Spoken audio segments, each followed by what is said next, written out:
예수님. 네, 오늘 주님 부활 대축일 맞이해서 말씀을 함께 묵상해 보겠습니다. 오늘 요한복음 20장 1절에 이른 아침 아직도 어두울 때에 마리아 막달레나가 무덤에 갔다고 전해주고 있는데요. 그 여인의 용기가 대단하지요.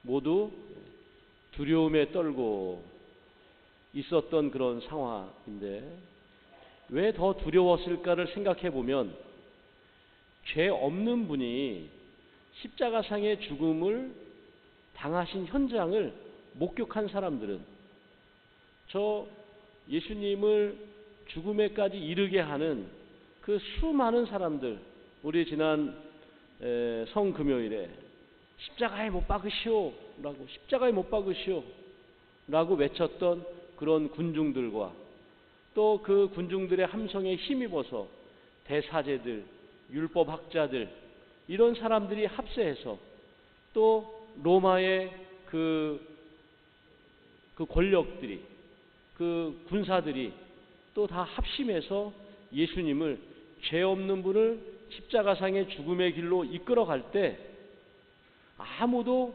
저항하지 못하고 죄가 없는 사람도 저렇게 죽을 수가 있구나, 저렇게 비참한 저 죽음의 길로 갈 수도 있구나 라고 하는 것을 목격했던 예수님의 제자들은 얼마나 두려웠을까. 그 상황 속에서 이른 아침에 궁금해서 마리아 막달레나가 그 무덤에 먼저 다다랐다 하는 것은 그 막달레나 마리아 안에 어떤 큰 용기가 있었던 것 같고요.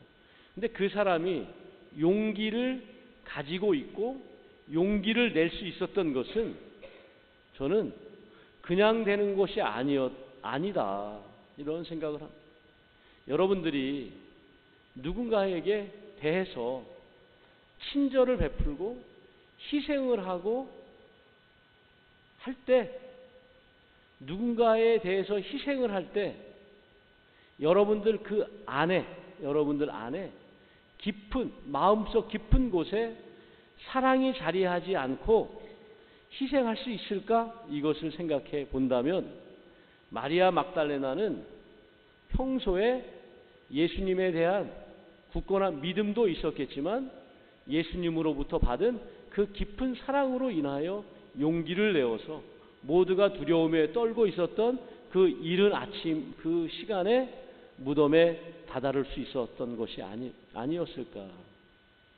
그 무덤에 다다른 마리아 막달레나, 그리고 예수님의 으뜸 가는 제자 베드로 사도, 그리고 12 제자들 중에 막둥이, 가장 사랑받은 제자 요한, 아주 젊고 푸릇푸릇하고 미래가 창창한 그 요한은 늘상 예수님의 사랑받는 제자였고, 예수님께서 막중한 책임은 우직한 베드로 사도에게 맡기고 먼 미래에 대한 그러한 그 당신 사후의 공동체에 대한 어떤 그러한 염려나 또 기대감을 가지고 그 요한에게 십자가상의 죽음에서 어머니시여, 이 사람이 당신의 아들입니다.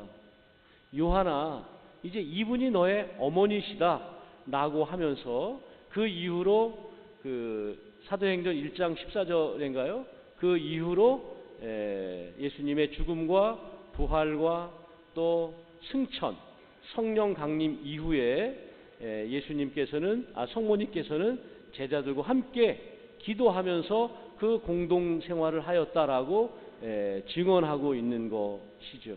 그렇게 사랑받던 그 제자 요한이 누구보다 먼저 예수님께서 누군가 무덤에서 예수님 시신을 꺼내갔습니다 라는 이야기를 듣고 누구보다 먼저 달려가서 그 무덤의 그 현장을 목격을 했는데, 아마도 예수님께서 십자가상에 그저께 금요일에 돌아가셨을 때 일단 화월절에는 사형을 집행하지 않는 관행이 있었고, 사형수라도 과월절에는 은전을 베풀어서 사형수를 이렇게 우리로 하면 지금 사면해주는, 사면 복권해주는 그러한 때에 오히려 죄가 없는 분을 그 십자가상의 죽음을 처하게 했으니 뭐가 없었겠어요? 무덤이 없는 거지. 그래서 임시로 누가 쓰던 그 무덤, 또 당시에는 그 돌무덤, 거기에 임시로 쓰던 무덤에 예수님을 이렇게 시신을 거기다 갖다 이제 뭐 안치했다라는 말보다는 이렇게 방치한 것이 하고, 로마 병사들이 온 힘을 다해서 그 돌무덤의 입구를 막아놨고, 그 병사 둘이서 밤새도록 그 돌무덤을 지키고 있었는데, 이른 아침에 3일째 되는 날 마리아 막달레나가 달려가 보니 그 무덤이 열려 있었다. 그리고 베드로 사도와 요한이 들어가서 보니 예수님 수의를 쌌던 그 암화포가 한 곳에 개켜져 있고 시신이 없다. 분명히 거기는 인간의 힘으로 움직일 수 없는 그러한 큰 돌로 무덤의 입구를 막았고, 로마 병사들이 2박 3일 동안 아주 밤새도록 거기를 지키고 있었는데 어떻게 해서 누구가 저 시신을 꺼내갈 수 있었느냐. 그래서 그 현장을 목격한 베드로 요한은 그 빈 무덤을 보고, 오늘 복음의 주제는 그래서 빈 무덤이에요. 그 빈 무덤을 보고 뭐라고 나와 있죠? 보고 믿었다. 그분께서 부활하셨음을 보고 믿었다. 이것이 오늘 복음 말씀 안에서 전해주는 내용인, 여러분들께서도 이 말씀의 의미들을 좀 이렇게 새겨보시면 좋을 것 같고요. 요한복음 12장 46절에 예수님께서 이런 말씀을 하신 적이 있어요. 나는 빛으로서 이 세상에 왔다. 나를 믿는 사람은 누구나 어둠 속에 머무르지 않게 하려는 것이다. 이 말씀도 생기면서 이 부활 대축일을 맞이하는 여러분들이 빛의 자녀로서 여러분들도 예수님께 대한 굳건한 믿음을 가지고 항상 어둠 속을 걷지 말고 그 빛을 향해서 나아갈 수 있도록 그렇게 살아가시면 좋을 것 같습니다. 오늘 아침에 택배로 책이 한 권 왔더라고요. 제가 한참 웃었어요. 이 책을 보고. 제목은 너희도 떠나고 싶으냐. 제목은 그림은 토마스 사도가 예수님 옆구리에 손가락 넣어보는 그런 사진으로 이렇게 해놨는데, 이분이 제가 볼 때는 매우 이렇게 겉늙어서 한참 이렇게 웃었던 기억이 나는데, 저하고 옛날에 합심해서 책을 내기도 했던 그런 분이기도 한데, 문학 평론가이면서 시인이기도 하시고 지금은 대학 강단에서 은퇴를 하시고 계시는 분이신데, 주님 부활 대축일의 기도, 요 내용이 있어서 여러분들에게 마무리 글로 좀 읽어드리려고 합니다. 이분 또 본명은 이제 빈첸시오인데요. 빈첸시오라는 이름이 언급이 돼서 마리아야 라보니, 깜짝 놀라 응답하는 마리아 막달레나. 부활하신 주님을 목격한 마리아 막달레나의 감격 어린 장면이옵니다. 저희들도 그러한 장면을 체험할 수 있는 날이 오기는 오겠는지요.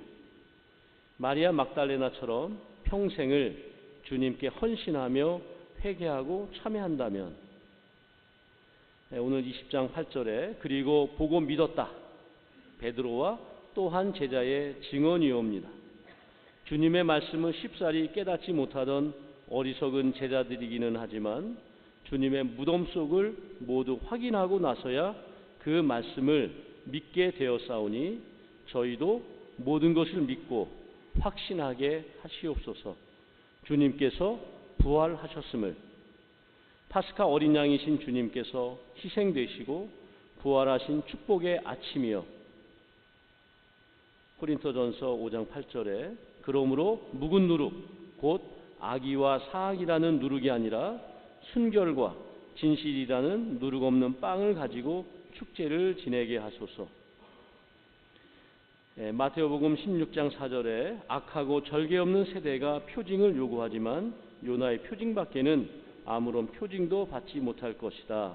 이 말씀을 늘 기억하면서 저 빈첸시오로 하여금 먼저 보고 믿지 말고 먼저 믿게 보게 하소서, 이러한 그 시를 제가 이제 받아본 것이죠.